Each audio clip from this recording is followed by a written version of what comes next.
March മാസം 31 വരെ നഗരസഭ അനുവദിച്ച സ്ഥിതിക്ക് എനിക്ക് തുടരാനുള്ള നിയമപരമായിട്ടുള്ള അധികാരമുണ്ട്. അത് കഴിഞ്ഞ് MLA അവിടെ നിന്ന് മാറണമെന്നാണ് കോർപ്പറേഷൻ്റെ തീരുമാനമെങ്കിൽ അത് അപ്പോൾ ആലോചിക്കാം. അതല്ല ഇനി വാടക കൂട്ടി തുടരാനാണ് കോർപ്പറേഷൻ പറയുന്നതെങ്കിൽ അതും ഞങ്ങൾ സ്വീകരിക്കും. അത്രയേ ഉള്ളൂ. BJP പ്രധാനമായിട്ടും ഉന്നയിക്കുന്ന ആരോപണം കോർപ്പറേഷൻ മേയറായിട്ടുള്ള ആളാണ് കുറഞ്ഞ വാടകയ്ക്ക് കെട്ടിടങ്ങൾ കൊടുക്കുന്നു, അത് കഴിഞ്ഞിട്ട് അത് വൻതുകയ്ക്ക് മറച്ചു വെക്കുന്നു, അങ്ങനെ ഒരു ഇടപെടൽ നടക്കുന്നുണ്ട്.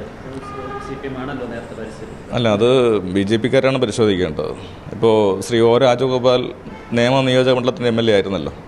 അദ്ദേഹത്തിൻ്റെ പേര് വെച്ച ഓഫീസിൽ പ്രവർത്തിക്കുന്നത് BJP-യുടെ ഓഫീസാണ്. ഞാൻ MLA ഓഫീസ് എടുത്തിട്ട് MLA തന്നെയാണ് അവിടെ ഇരുന്ന് കാര്യങ്ങൾ ചെയ്യുന്നത്, പാർട്ടി പ്രവർത്തനമല്ല നടത്തുന്നത്. അപ്പോൾ അതവർ പരിശോധിക്കട്ടെ. വാടക കുറവാണ് പ്രശ്നമെങ്കിൽ, അല്ലെങ്കിൽ മറച്ചു കൊടുക്കുന്നതാണ് പ്രശ്നമെങ്കിൽ അതെല്ലാം പരിശോധിച്ച് കണ്ടുപിടിക്കട്ടെ. വാടക കാലാനുസൃതമായി വർദ്ധിപ്പിക്കട്ടെ. അതിലൊന്നും ഞങ്ങൾക്ക് പ്രയാസമില്ല.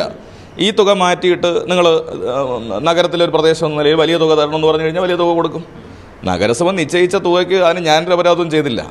ഞങ്ങൾ റൂം ആവശ്യപ്പെട്ടു, അവർ ബന്ധപ്പെട്ട PWD റേറ്റ് അനുസരിച്ച് തുക നിശ്ചയിച്ചു, അത് ഞങ്ങൾ കൊടുത്തിരിക്കുകയാണ്. അത് കാലാനുസൃതമായി കൂട്ടാനാണ് നഗരസഭ തീരുമാനിക്കുന്നതെങ്കിൽ തീർച്ചയായിട്ടും ഞങ്ങൾ അതിനോട് യോജിക്കും.